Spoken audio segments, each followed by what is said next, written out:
was a night made for the guys as beautiful ladies came out for the sole purpose of playing.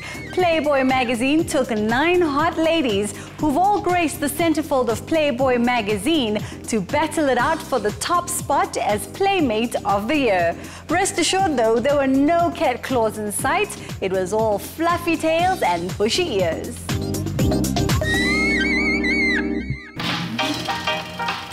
The words play, boy and bunny, when used separately, could easily be associated with a children's party. But put them together and what you get is far from it. Yes, it's time for the very seductive but super stylish Playmate of the Year. The hottest of the hot, the sexiest of the sexy. Yep, they're all here attending the ultimate party thrown by one of the world's super brands. And as we've come to expect, Playboy does it in grand style. Pretty damn sexy, pretty damn hot, that's all it is. The excitement. Love it, love it, love it. Welcome to the Playboy Playmate of the Year for 2012. Tonight is about celebrating South Africa's first ever Playmate of the Year. This is a tradition that goes back to 1960. First time we've got a chance to do it in South Africa and to celebrate what Playboy magazine has achieved in less than a year in this country already. We look for beauty, beauty outside but also beauty from within, and then everything else that the Playboy brand stands for, which is fun, intelligence, witty, irreverence. So characters, people that can go out there and say we live free in this world, enjoy yourself and don't let other people tell you what to do. It's not really only about women who are naked, but the content is exceptional as well. The bunnies are #1, obviously. Articles are good, published well, good-looking magazine. At first, for me, it was just, okay, I'm doing Playboy South Africa, and that's the end of it. And then you start getting international calls that, oh, we're going to feature you in Poland, we're going to feature you here and here. And you're like, wow, really? The international exposure is just so huge. It's really amazing. What makes South African Playboy vastly different from its international counterparts? The fact that we have local playmates, local writers, like the content is a large percent local writers, and just the whole African feel in it, I guess.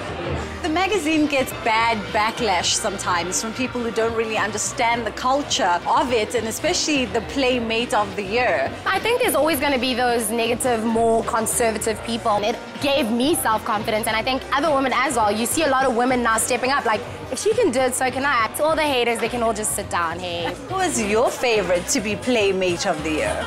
My wife. July. It's Miss October without a doubt. We're all rooting for each other, and I think the best girl will win. And at the end of the day, you know, it's not the end of the road if you don't win. You know, you still got your centerfold, I got my cover, you know, it's okay. Total gift package at this stage is well in excess of 150,000 Rand. Coolest thing, going to the Playboy Mansion in LA. To speed things up and to announce the winner, I'd like you now to please turn your attentions to the screens as we hear from Mr. Playboy himself, Hugh Hefner. It is with great pleasure that I congratulate Playboy South Africa's very first Playmate of the Year, Miss Jade Fairbrother. I'm over the moon. I'm shocked, honestly, and I'm honored. You get to go off to LA to meet Hugh Hefner as part of your package. Do you think maybe you'll stay on in the mansion and maybe shoot a Girls Next Door? I don't think that I'd stay on as a girlfriend. What's wrong with being half his 8th, 9th, 10th squeeze? I don't know if I'm so keen on that prenup.